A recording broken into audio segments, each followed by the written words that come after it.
기병이 원래 철갑기병, 경기병 따로 있는 게 아니에요. 중기병은 속도가 한 20km 정도도 안 나와요. 군기병으로 만들어서 이렇게 뱅글뱅글 돌면서 원거리에서 사격하는 거죠. 그 몽고마리 체격은 작아도 되게 힘도 좋고 지구력이 좋아가지고 되게 유리했다고 합니다. 일단 저 대사는 훌륭해요. 유목민 부족들은 항상 전투력을 유지를 해야 되고 항상 싸우며 살아야 되는 게 유목민족의 문제죠.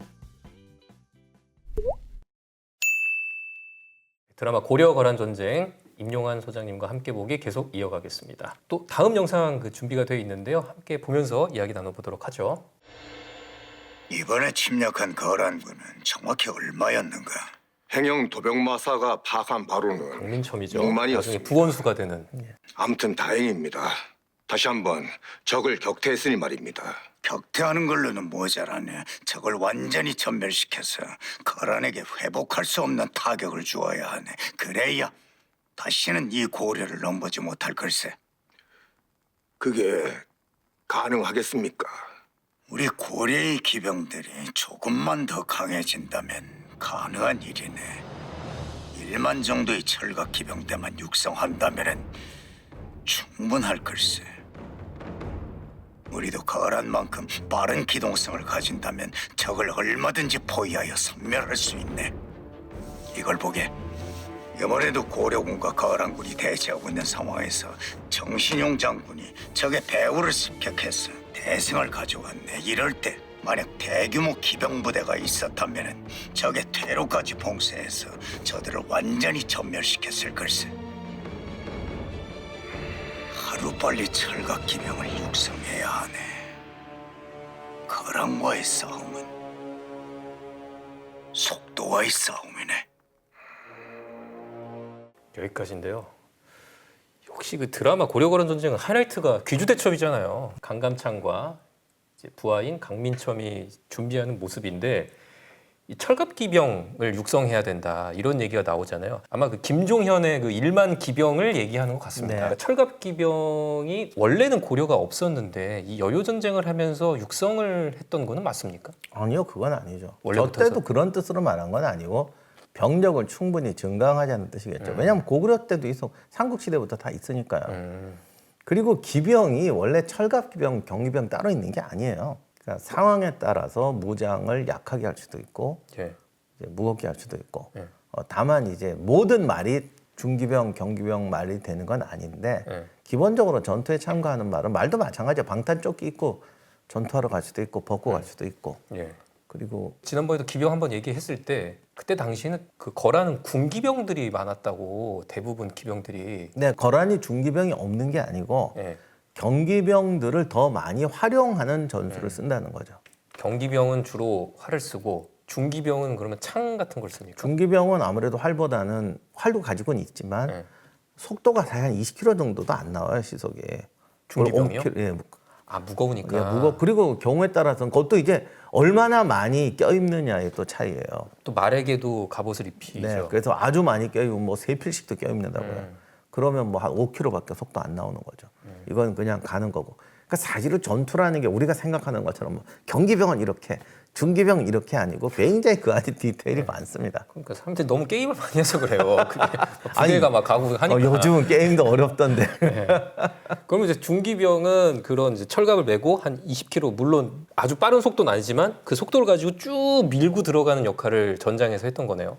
네, 주로 그런 것들을 많이 합니다. 근데 물론 경기병으로도 백병전 하는 방법도 있고 창도 던져요. 그런데 경기병에 잘 쓰는 활용법 중에 하나가 화살을 군기병으로 만들어서 이렇게 뱅글뱅글 돌면서 원거리에서 사격하는 거죠. 근데 그 나중에 이제 적군이 도망간다거나 기동으로 어디를 친다거나 할 때는 경기병도 많이 써요.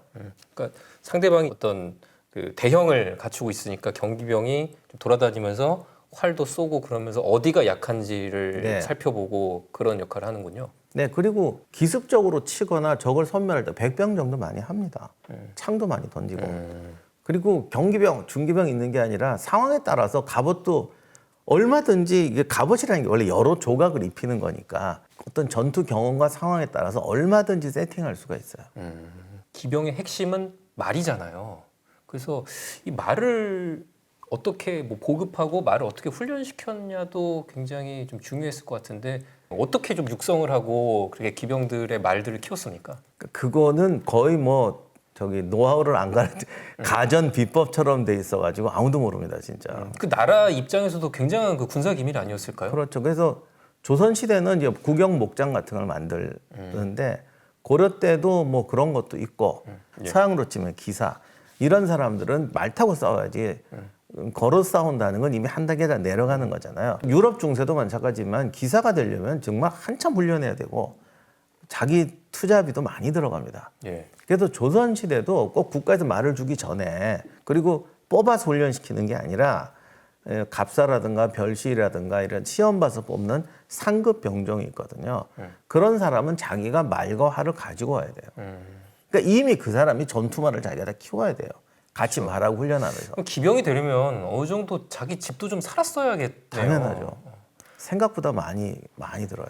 그럼 그때 타던 말은 지금도 보면 수입차와 비교하긴 뭐하지만 군마로 쓰기 좋은 말들을 뭐 수입을 하거나 그러진 않았습니까? 수입도 했습니다. 조선 시대도 수입도 했고 이때도 어디 말이 좀 유명했어요? 항상 뭐 만주 쪽의 말들이 아무래도 좀 이게 네. 달려본 말이 잘 네. 안 된다. 거기도 말이 여러 종류가 있는데 몽고말 쪽 계통은 등치가 작고 우리나라 조랑말처럼 정말 의외로 체격도 작고 못생기고 별로 이렇게 멋있게 안 생겼고 중앙아시아 쪽에서 오는 말들이 이제 지금 경마장에 쓰는 말처럼 좀 잘 빠지고 그리고 특성도 달라요. 그쪽 말들이 체격이 크고 힘이 좋고 스피드가 좋고 그럼 나라에서 목장까지 운영하면서 했던 말들은 좀 중앙아시아에서 있는 말과 비슷했습니까? 아니면 조랑말처럼 작고 힘이 그건 센 모르겠는데 중앙아시아에서 오는 말까지는 너무 멀잖아요. 그러니까 아무래도 몽고 계열 쪽 말이 많았겠죠. 그 옛날부터 과하말하고 조랑말도 있었다고 하고 하니까. 근데 몽고도 하면. 지금 순종 몽고 말은 별로 없대요. 근데 몽고 말 보면 의외로 머리 크고 몸 잘 안 빠지고 예. 작고 이런 말이 몽고 말 주력인데 그 몽고 말이 체격은 작아도 되게 힘도 좋고 지구력이 좋아가지고 특히 지구력이 좋기 때문에 또 그런 쪽에서는 되게 유리했다고 합니다. 알겠습니다. 이렇게 그 귀주대첩의 떡밥이죠. 이렇게 철갑기병 1만 명을 이제 육성하겠다는 장면도 잘 봤고요.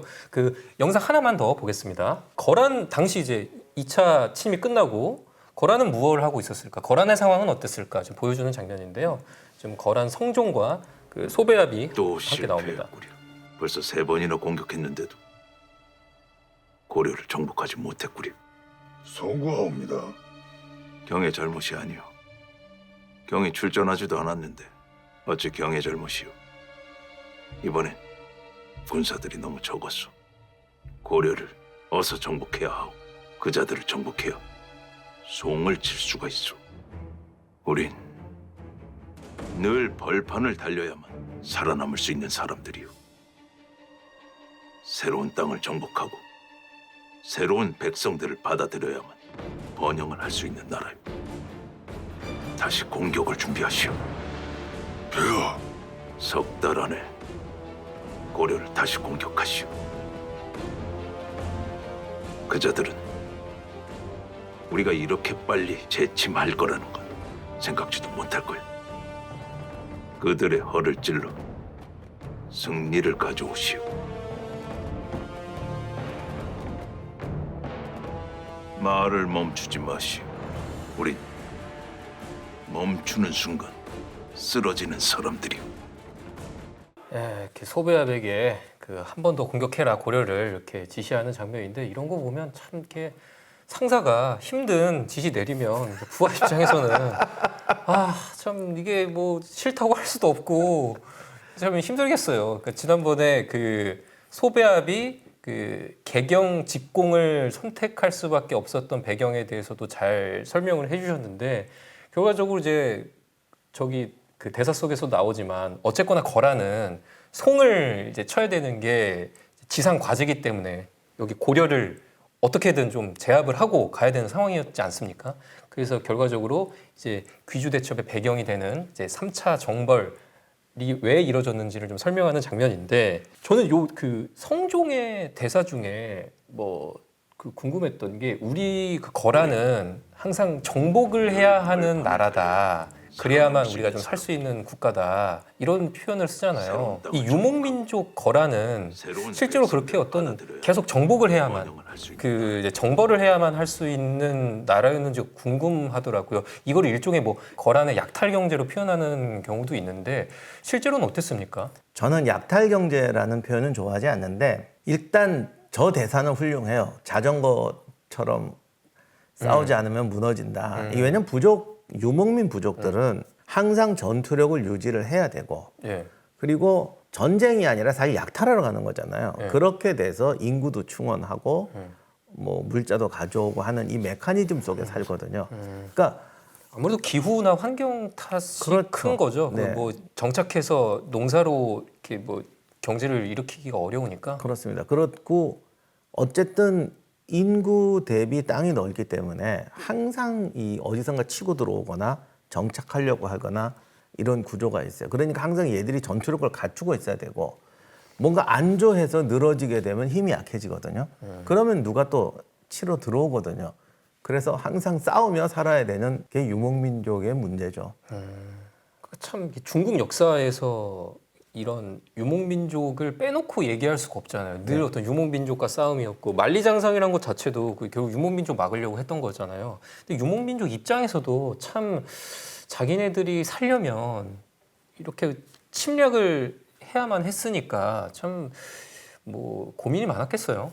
그러니까 중국이나 우리나라의 국가 체제 같은 건 어떻게 보면 되게 부럽잖아요. 뭐 자기들도 저러고 살고 싶겠어요.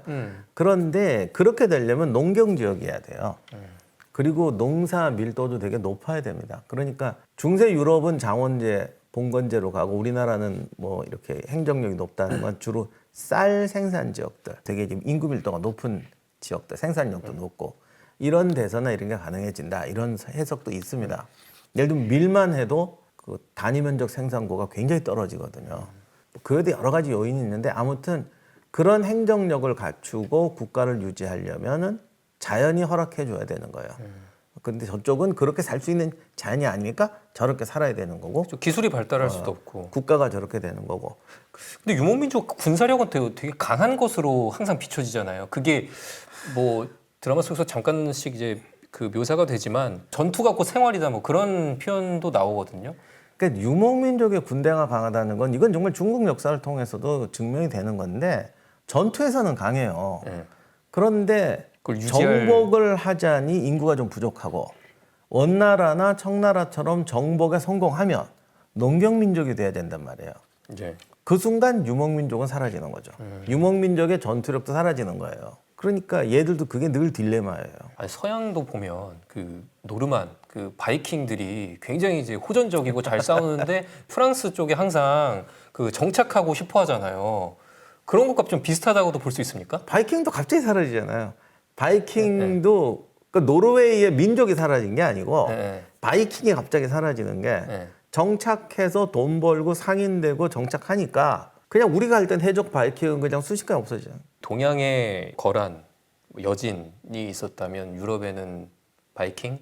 그렇게 뭐 비교를 해볼 수도 있습니까? 네. 근데 물론 이제 그 사람들이 체격이 워낙 좋으니까 정착한 다음에도 이 노르만인들이 용병이라든가 이런 걸로 많이 이제 위력을 발휘해서 심지어는 그 동로마 제국, 지금 이스탄불인 콘스탄티노플의 궁전이나 성 소피아 성당에 가면 그 바이킹 용병이 쓴 저기 낙서도 있어요. 예. 룬 문자라고 자기 문자로 이름 써놓고 그래서 그런 쪽으로 많이 이제 쓰긴 하는데 그것도 잠깐이고 해적에서 용병으로 그리고는 사라지는 거예요. 예.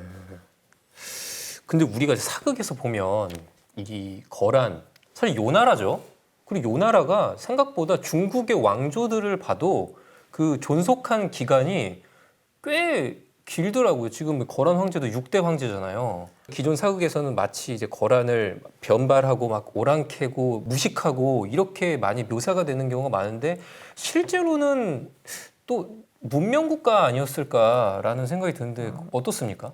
대체로 중국에 들어가려고 하는 사람들은 중국의 체제, 그러니까 유목민족으로 살지 말고 저렇게 국가를 운영하고 고도한 문화와 경제를 누리자는 사람들이니까 이미 어느 정도 교양이 있습니다. 그 전에 선비족 모용 씨도 그냥 막 야만족 같은 애들이 아니고 이미 중국 그 국가 통치 체제 받아들여서 그런 훈련하는 사람들이에요. 중국으로 가고자 하는 사람들은 그 지금의 요동 지역, 심양 이런 쪽으로 해서 어느 정도 잘 여기 농경지대거든요.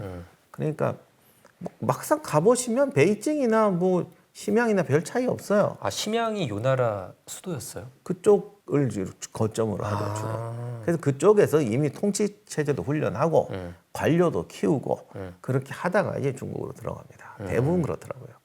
그러니까 우리가 요 나라에 대해서는 거의 잘 모르잖아요. 뭐 송원, 명청 정도는 알아도 요 나라에 대해서는 배경 지식이 잘 없는데 뭐 요 나라도 큰 문화적 성취를 이뤘다든지 그런 것도 있습니까?